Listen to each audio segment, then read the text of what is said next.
Assalamu alaikum, bonjour tout le monde et bienvenue dans notre classe de lecture de la langue arabe. Donc, je dis classe de lecture, on va juste nous focaliser sur la lecture et les petites subtilités et les nuances qui existent entre la langue arabe et la langue française. Donc, pour ce livre, ça consiste à 12 séances. Et on va utiliser la langue française comme langue de base pour voir les différences et les ressemblances qui existent entre l'arabe et le français, du côté de l'écriture surtout et de la lecture. Donc, on a un petit tableau de comparaison entre le français et l'arabe.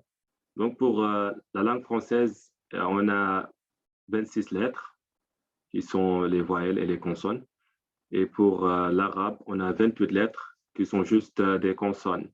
En ce qui consiste les voyelles pour la langue arabe, ça n'existe pas. Mais on a ce qu'on appelle les harakas, qui sont des types d'accents qu'on met sur les consonnes pour avoir les différents voyelles, c'est-à-dire A ou I.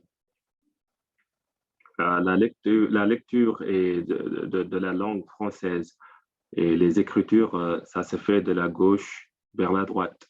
En ce qui concerne la langue arabe, ça se fait de la droite vers la gauche. On va voir quelques exemples d'ici peu. Donc, pour les ressemblances et les différences, c'est qu'avec l'alphabet arabe, on n'a pas la totalité des lettres françaises et vice-versa. Par exemple, on a quelques consonnes en français qui n'existent pas en arabe, c'est-à-dire E, par exemple. O aussi n'existe pas. On a OU qui est un peu similaire, mais qui n'est pas la même chose. Et aussi, on a les lettres comme P ou bien P, le son P n'existe pas. On a le B qui existe, c'est-à-dire bas comme bâton qui existe, mais le son P n'existe pas. De la même chose que le son V, la lettre V n'existe pas et X aussi n'existe pas dans la langue française. Et pour le contraire aussi, il y a des consonnes en arabe, des lettres en arabe qui n'existent pas en français. Et comme exemple, on peut citer sa et ra.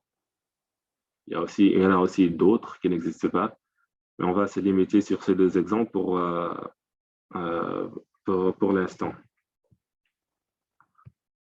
En ce qui concerne la lecture de la langue arabe, on a quelques ressemblances qu'on peut distinguer, qui existent juste, qui est un peu quelque chose de nouveau si vous êtes dans votre premier cours, qui est le cas ici.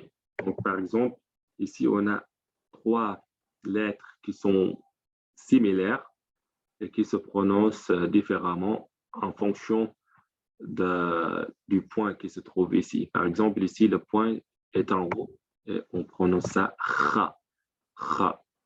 Donc, ça n'existe pas en français, malheureusement. Donc, il faut essayer de vraiment s'exercer là-dessus avec la prononciation. C'est le seul moyen.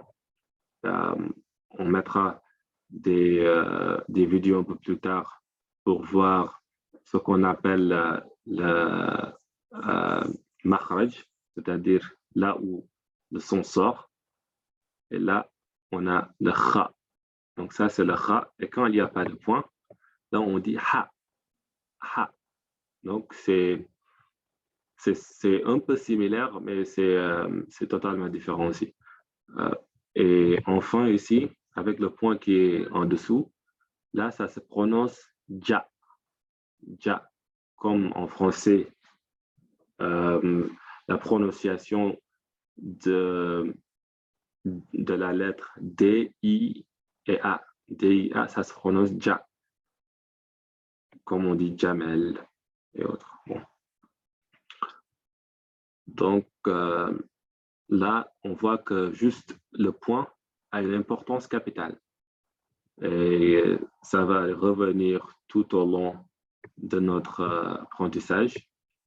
Donc, comme j'avais un peu touché au début, ce livre consiste en 12 chapitres et 12 séances. On va essayer de poster au moins une vidéo chaque semaine pour, vous donner le temps vraiment de vous exercer au fur et à mesure sans vraiment avoir des cours qui sont condensés. Parce que la lecture vraiment est quelque chose qui nécessite beaucoup d'apprentissage.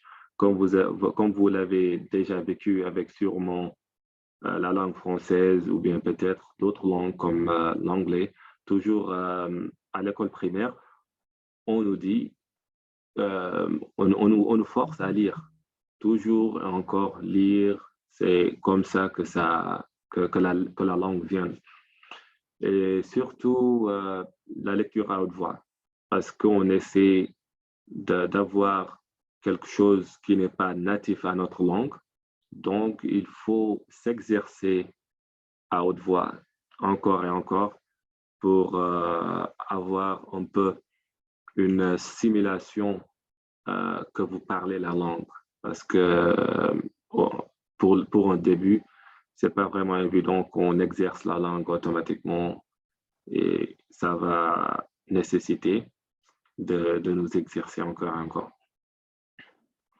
Donc, les 12 chapitres sont 12 séances, souvent de lecture, et 2 sont consacrés à la lecture du Coran, et d'autres, on en reviendra, qui sont des textes pour vous aider à vous exercer. Donc, le but des séances est la maîtrise. Donc, il ne faut jamais essayer de passer à un chapitre suivant parce que ce n'est pas ça le but. Même si ça nécessite que vous voyez la même lecture, que vous ayez les mêmes lettres encore et encore, il faut toujours essayer de vous exercer, même si ça vous prend 1 mois, 2 mois sur le même chapitre. S'il le faut, demander de l'aide, essayer encore et encore pour maîtriser un chapitre avant de passer à l'autre.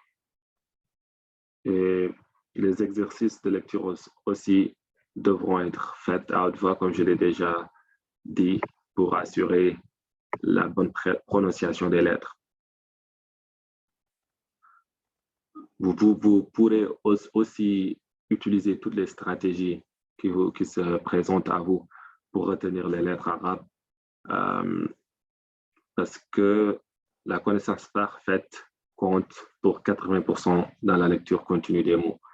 Donc, le reste, ça, c'est la base. Donc, une fois qu'on a la base, c'est-à-dire la maîtrise des lettres, la lecture sera seulement des exercices d'apprentissage et de pratique plutôt que de maîtrise. Donc, la maîtrise et la mémorisation se trouvent vraiment dans les lettres.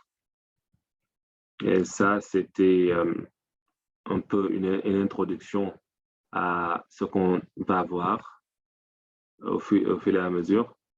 Et là, on a les lettres de l'alphabet arabe. Donc, on a alif, ba'un, ta'un, tha'un, jimun, ha'un, kha'un, dalun, dhalun, ra'un, za'yun, sinun, shinun, صاد ضاد طون ظون عين غين قون كاف لام ميم نون ha'un, wa'un, ya'un. Donc ça, ce sont les lettres de l'alphabet arabe. Pour cette introduction, on n'aura pas vraiment à mémoriser quoi que ce soit. C'était juste pour vous dire, pour bienvenue à, à nos cours d'arabe.